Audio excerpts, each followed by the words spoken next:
Assalamualaikum warahmatullahi wabarakatuh. Para pendengar yang terhormat,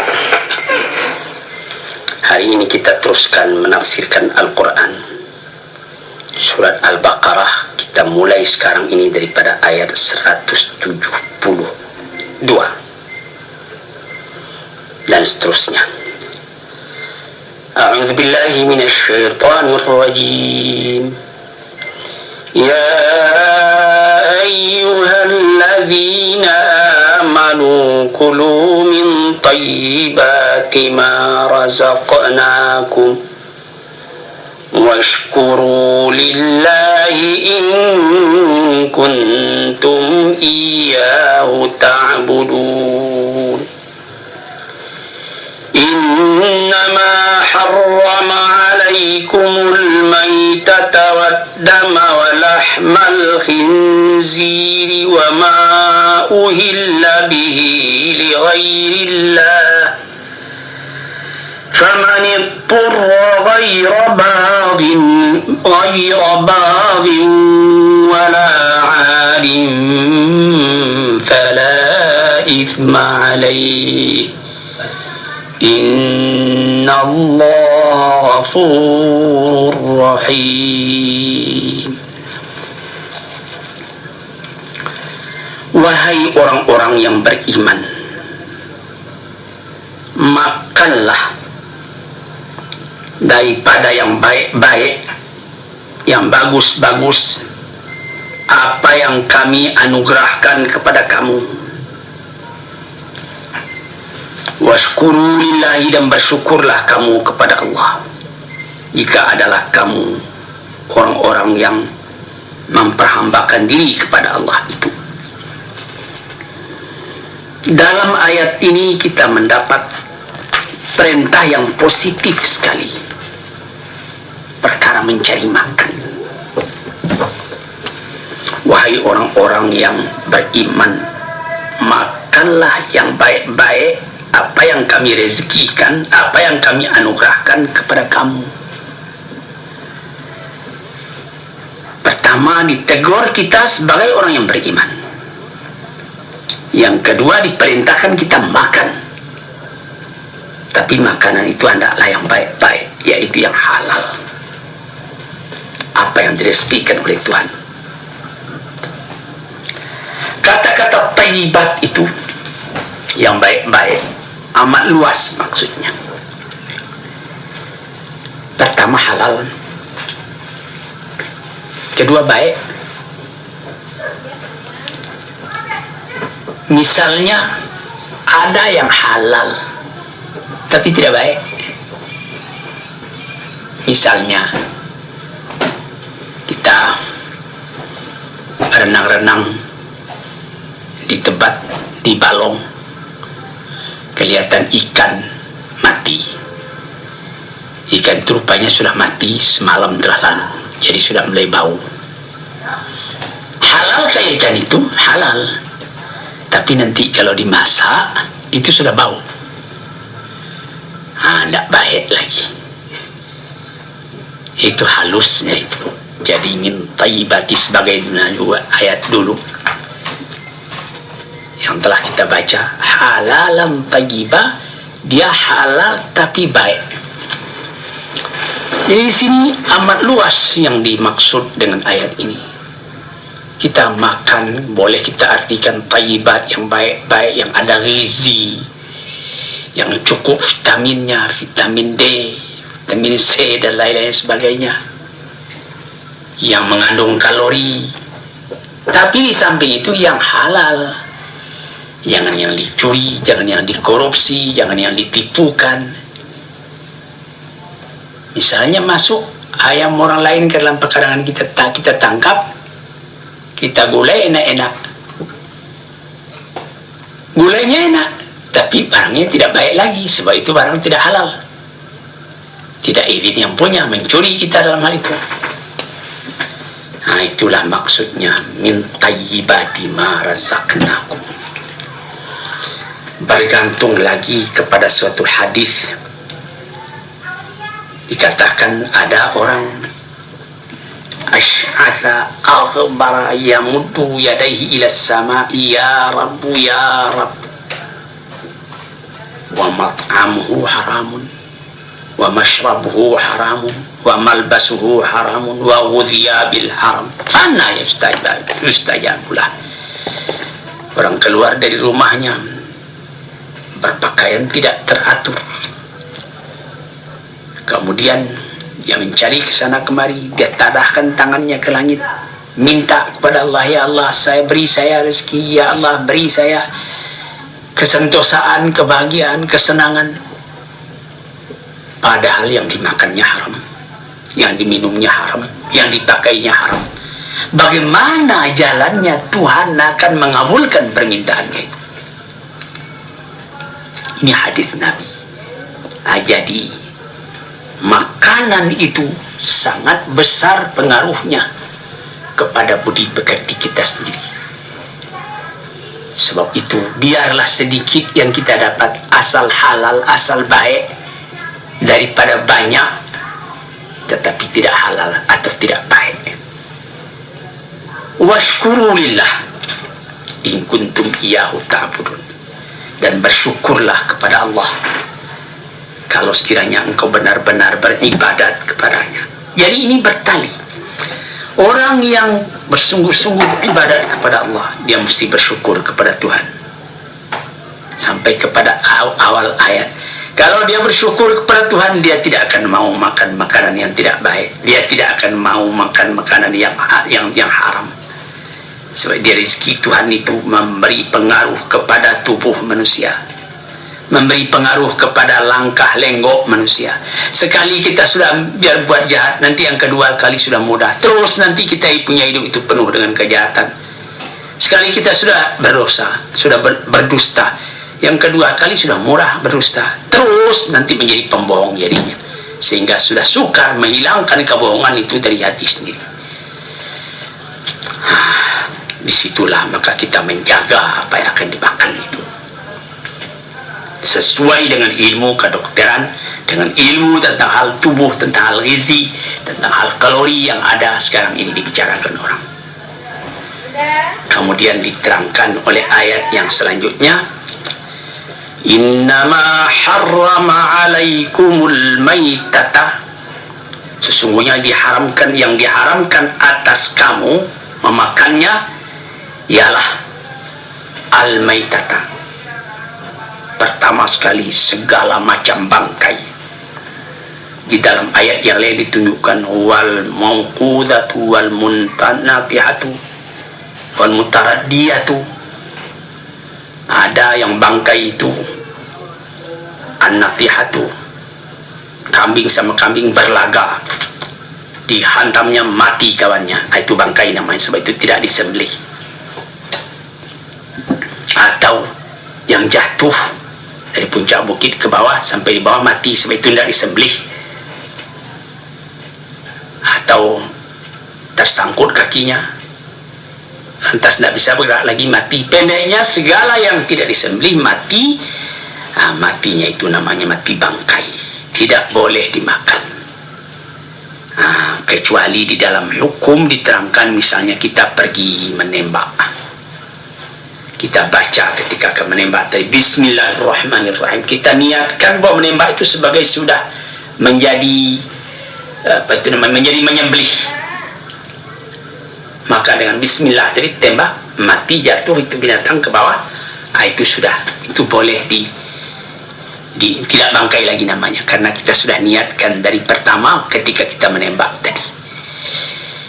Atau menembak atau menombak dengan tombak, dengan galah.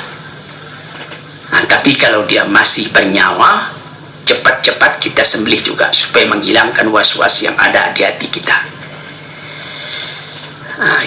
Itu tentang perkara yang maitah, yaitu yang bangkai. Jadi hendaklah kita menyembelih lehernya, falyurih dzabihatahu, dengan pisau yang tajam digesek lehernya, baca bismillah ya Allah akbar, dipotong lehernya.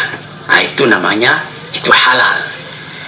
Kecuali kalau ikan tidak usah dipotong-potong lagi, sebab itu sudah terus dia pun dianukan, dipotong dibelah-belah badannya, asal dia sudah keluar dari air itu halal terus.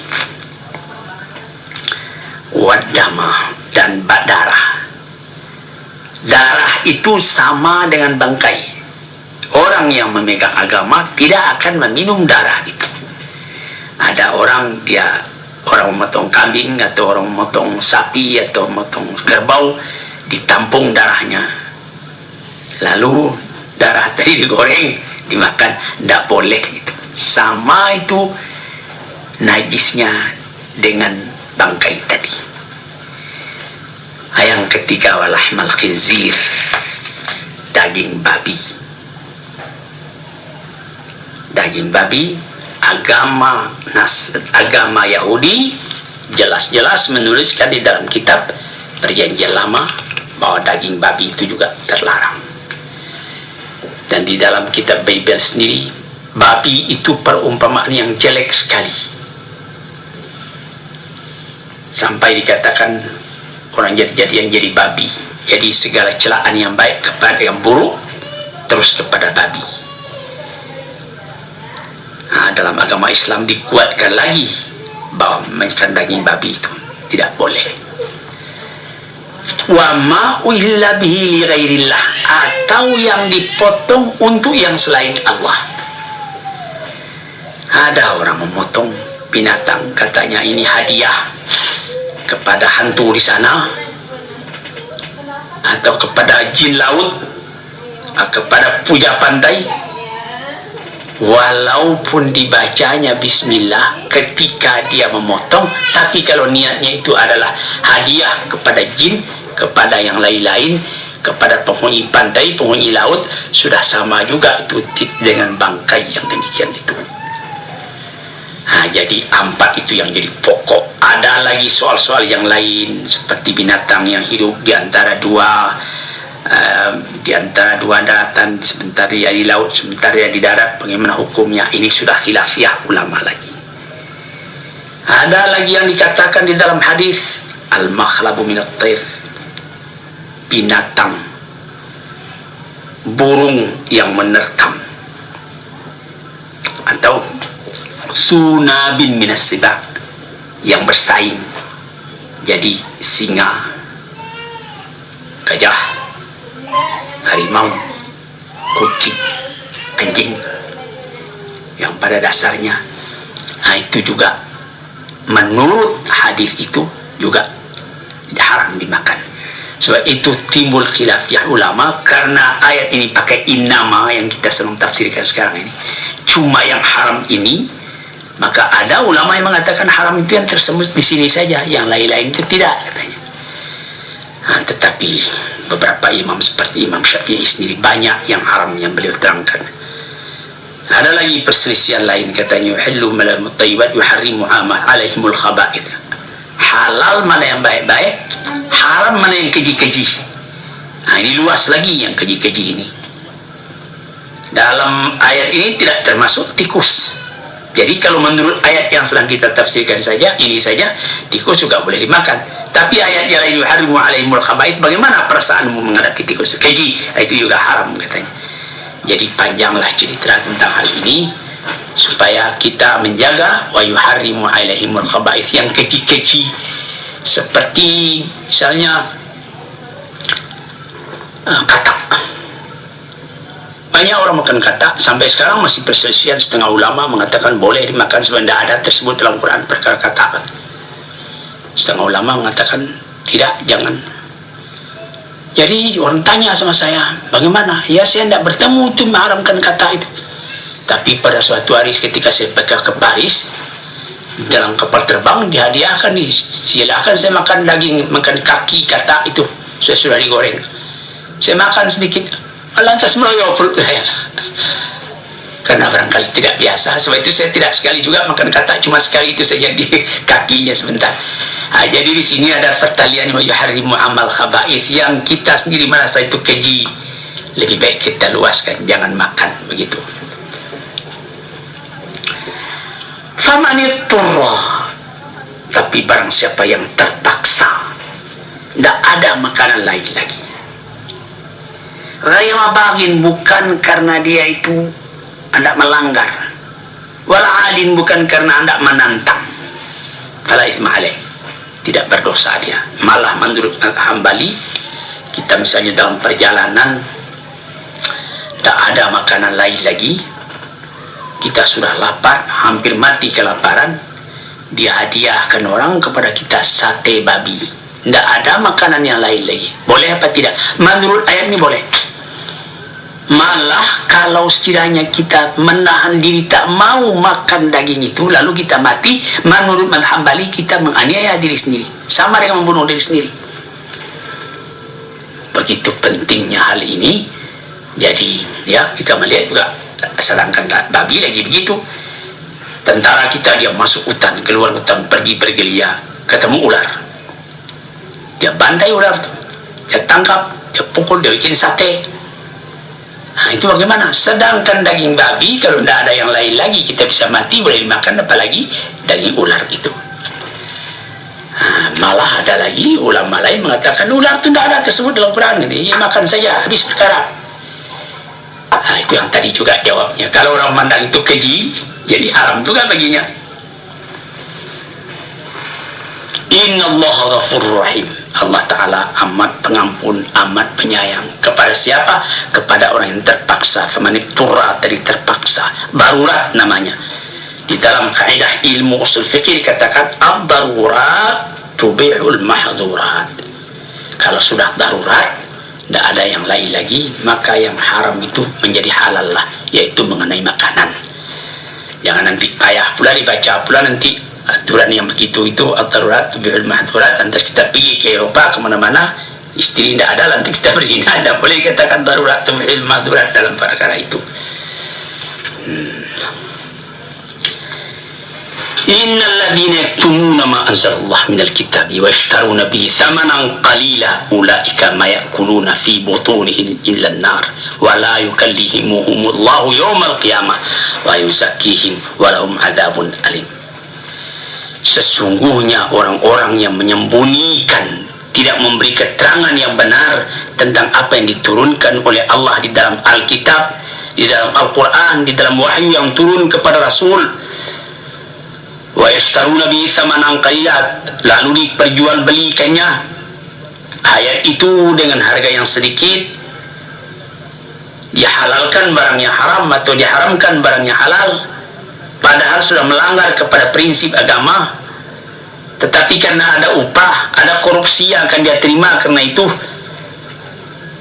dengan harga yang sedikit, maka yang mereka makan tidak lain dalam perut melainkan api neraka. Nah, disinilah kewajiban yang amat berat, kewajiban moral, kewajiban budi bagi seorang ulama menerangkan al-halal bayin wal haram bayin. Yang halal nyata, yang haram nyata, jangan diputar-putar lalu diperjualbelikan dengan harga yang sedikit. Ada orang yang tidak ada perasaan mengatakan thamanan qalilan, tidak boleh. Kalau kasiran boleh, harga banyak boleh. Kalau kita dikasih uang nanti berapa banyaknya,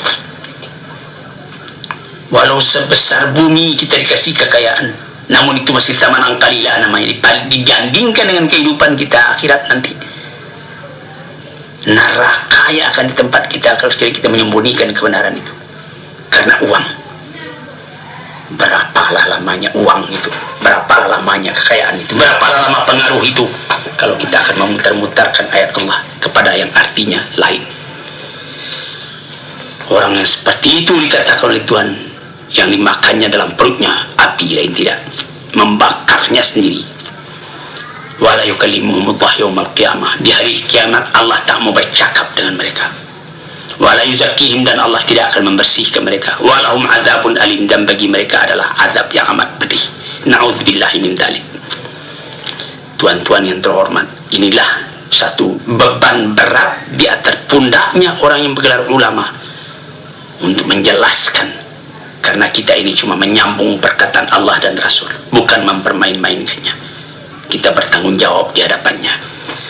Sekian saja dulu, nanti lain hari kita sambung lagi. Assalamualaikum warahmatullahi wabarakatuh.